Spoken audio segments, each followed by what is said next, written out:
As Professor Avner Strulov-Shlain. He's an assistant professor of marketing at University of Chicago School of Business. He got a PhD of economics from UC Berkeley. He's been studying the coordinated marketing, industrial organization, but he's an expert of behavioral economics. Especially, he studies how firms should interact with the consumers who may have the psychological biases. The biases he studies include leftist bias, as known as $9 ending prices, why firms charging prices ending with 9, or the consumer inertia, why people, including me, forgets canceling the subscription, like connected to Danielle's talk. So today he's going to talk about a very important topic about the consumer's preference over privacy issues, especially how marketers can affect the consumer's preference and choices over privacy issues. So please welcome Avner here. Okay, let me skip the title and ask you a question. Who here uses Facebook? Still? If I want to buy you, what's your name, sorry? Since I don't know where you're going, let's go with Jack. Jack Smith. If I want to buy your history of posts on the website, and I may do with it whatever I want, okay?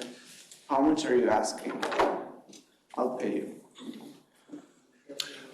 Given that I know the content I've posted, I'm going to say $3 million. Not the answer I was looking for. So people with less nefarious content than Jack Smith often give some number, but coming up with a number is very hard. And the way we structure the question, the way we ask, the kind of information we provide, the kind of setting, the choice environment in which we ask the question, a nudge, if you will affect what consumers report back. Okay, so the way companies, people, governments use choice architecture, and I'm going to use interchangeably choice architecture frames, choice environment, nudge is a bit more specific. That is used to change behavior, to change choices, as Sam articulated well. Putting those two together means that because you're very uncertain about the value of something, we hypothesize that you're more likely to be affected by the way you make your choices. If you're very certain, if I ask you instead, dear Jack Smith, how much are you asking to sell me a $20 bill? It probably wouldn't matter how I ask the question, you're going to value that $20 bill at $20, right? But because we're very uncertain, we're more susceptible to the choice environment.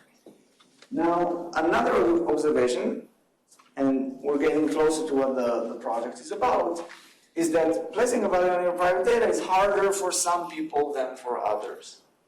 It shouldn't surprise anyone, we're all different, okay? The same, similarly, okay? Choice architecture is more effective for some people than for others. Okay? Once you put the two together, the way that some people might be different in how much they value their data and how susceptible they are to the choice architecture might matter when we think about how they move at the same time. Okay?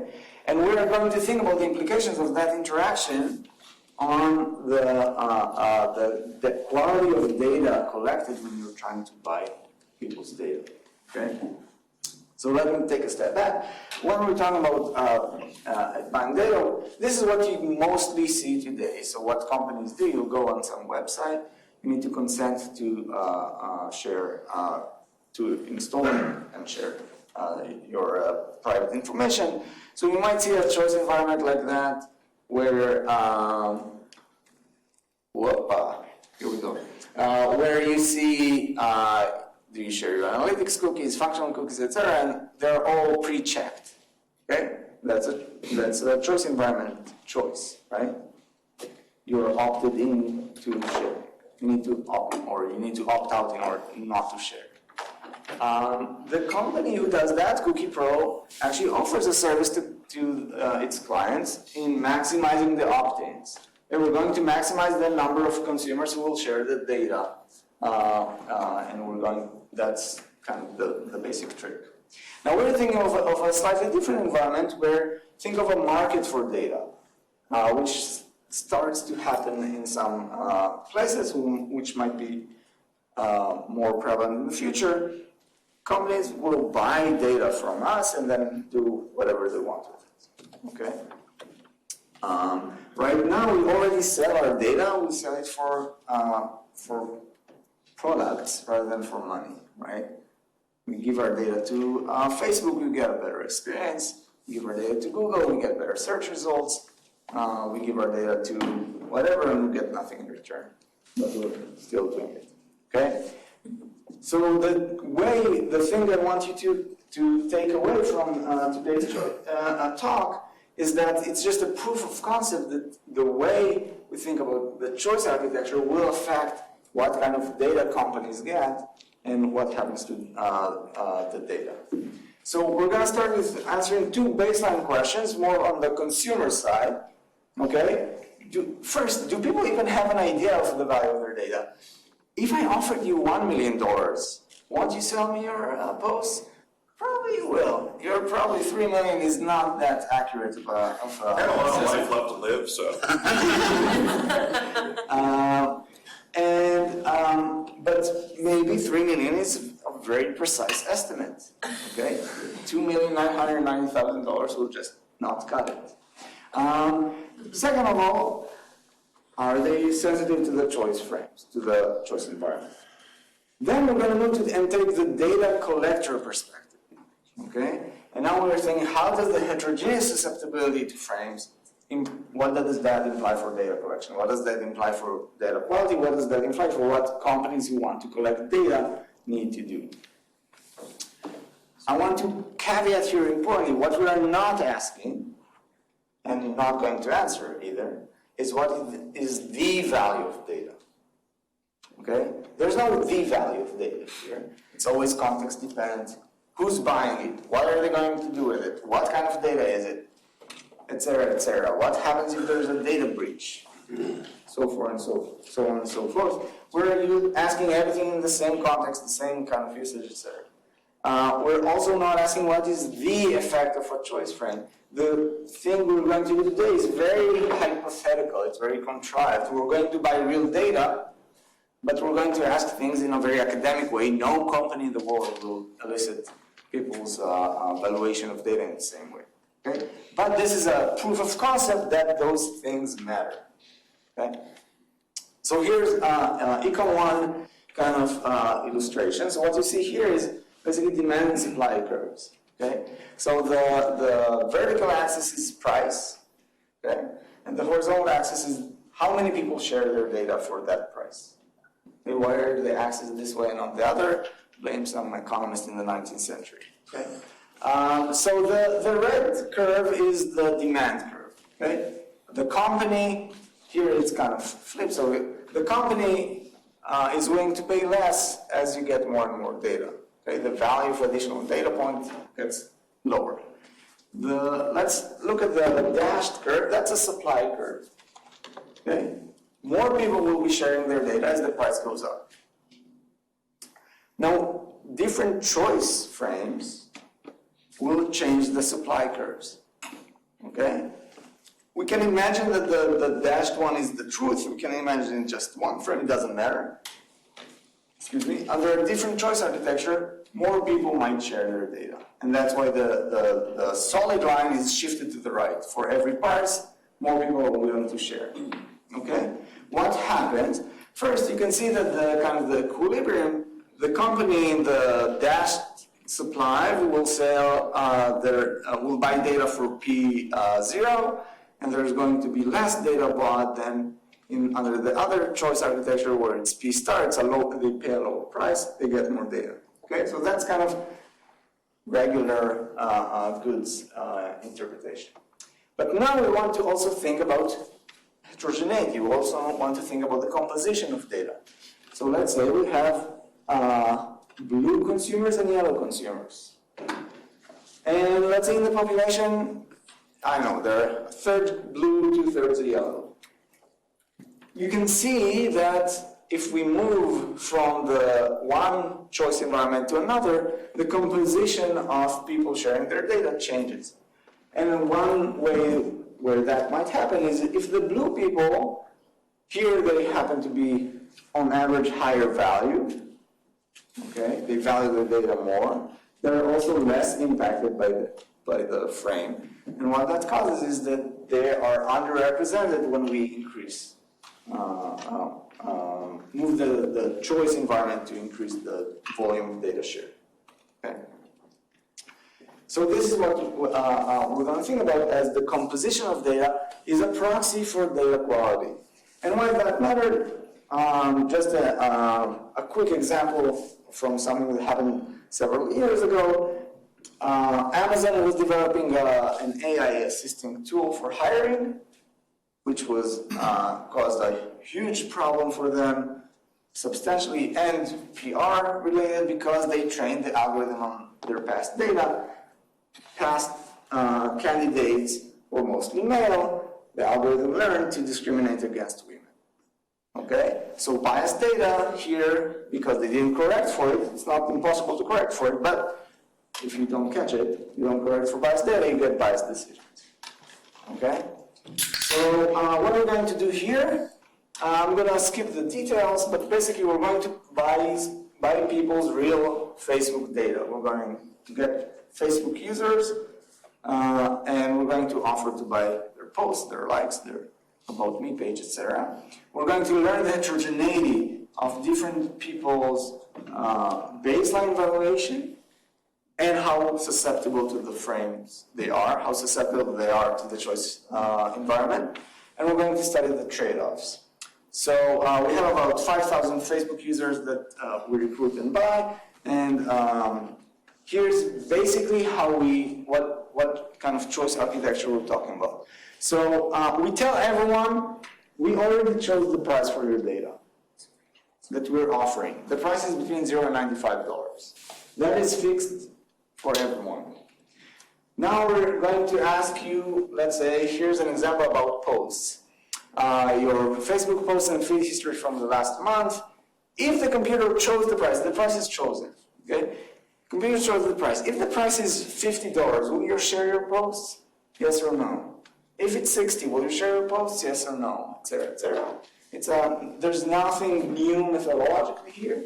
And here we have an example of someone who said no to 50, no to 60, no to 80, yes to 90. Okay? Now in the second string, we're going to say, hey, you said yes to 90, no to 80, is there a more precise price? Okay? If they say no to everything, we say, hey, is there another price? $3 million. Okay?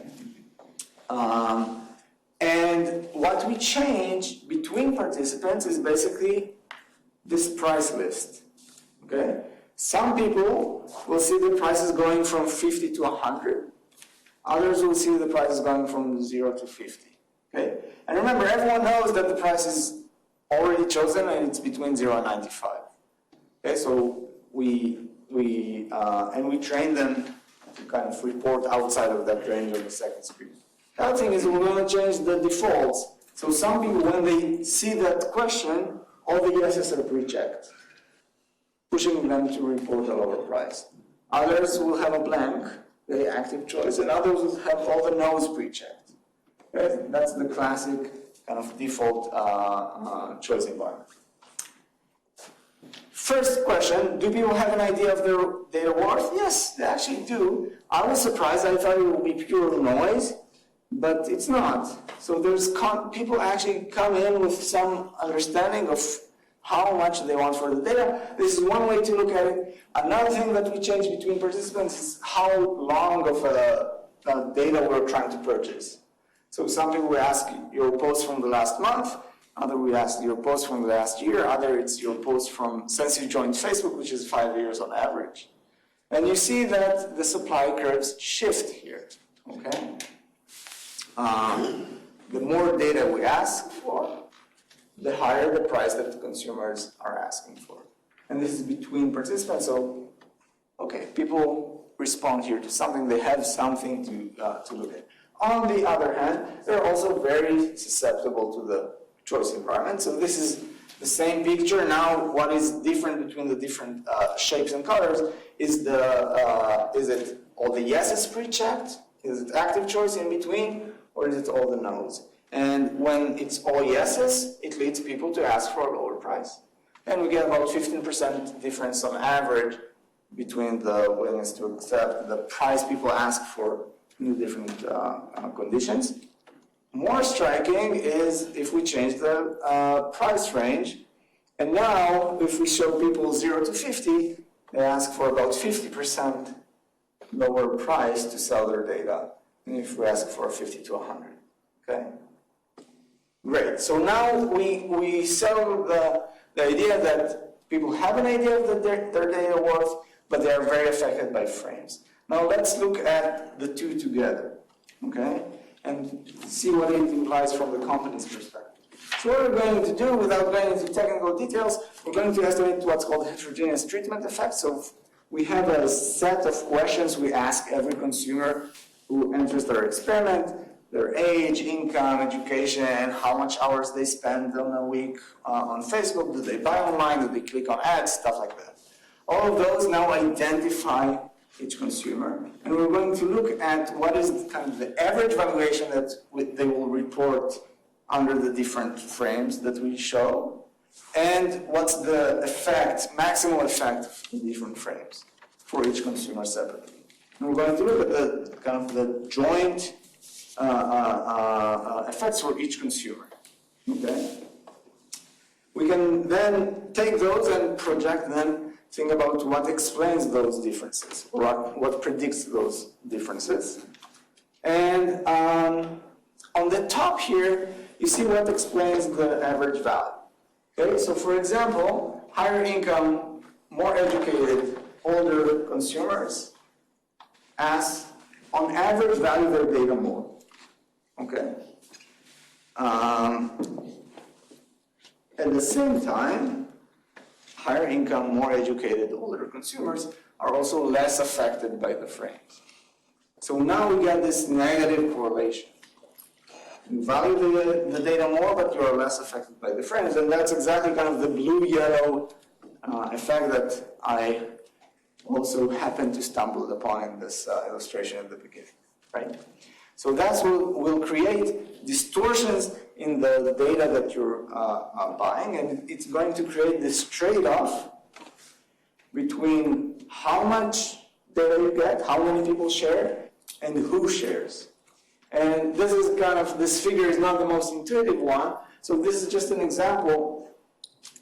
We're looking at the average, among the people who share their data, what's their average household income, okay, just as a measure of the this dashed line representative, that's the average across all the people in the experiment. And what you look at if you look at the light green, this is on average, kind of across the different frames, what is the average income across the sample who shares at a specific price. And the dark one is what it is for if we choose the choice environment that maximizes the number of people who share, which in our experiment is the low price and all yeses. Okay? And you see that at least for some of the prices, the 40 to 60, you have a trade-off. I get more data in this volume maximizing frame, but it's less representative. It's more biased. It's farther from the distribution in the entire population. We can look at it in a different way. What if now it's again income, nothing there changed, but I'm cutting it down by how many people's data I'm buying. Let's say I want to buy 500 people's data, 50,000 people's data. Again, we get this trade-off again, and here it's a bit starker. So if I fix the sample size, then the bias is actually starker here. It's more close to the full sample on average than if I'm trying to just get as many people's data as possible. So, great. So to wrap up, This is a proof of concept. Okay, we show in our sample using real people's data with them incentivized. We actually bought the data from some of them, and they sent this to us. We paid them. We show that this trade-off may exist, and it exists in our data. A data intermediary buying data may want representative data. A different company, let's say I'm selling adult male diapers, I might be most interested in adult males data. Okay? So it doesn't have to be what's the representative in the sample. It might be I have some target population I care most about. But the same logic applies. I want to raise the opportunity here to think of choice environment as a tool for personalization. Okay? When companies do A/B tests, you often do them about the choice environment. How the website looks, what kind of buttons are there, what kind of banners, etc., etc. But it's not always with an eye to personalization. For instance, I'm more likely to personalize price, but price personalization carries with it a lot of fairness concerns, etc. Personalizing the choice environment might be, you can use the existing tools you use for personalization, but it is an important lever that you can use and might have lower costs also on the response of consumers. This is just showing as a case study on choice architecture as a personalized product dimension. It doesn't have to be data. Okay? It can be product purchases, it can be a platform use. Governments might want to think about personalizing the choice environment or thinking about which environment I'm showing to make the take-up more representative of the general population, etc., etc. Thank you.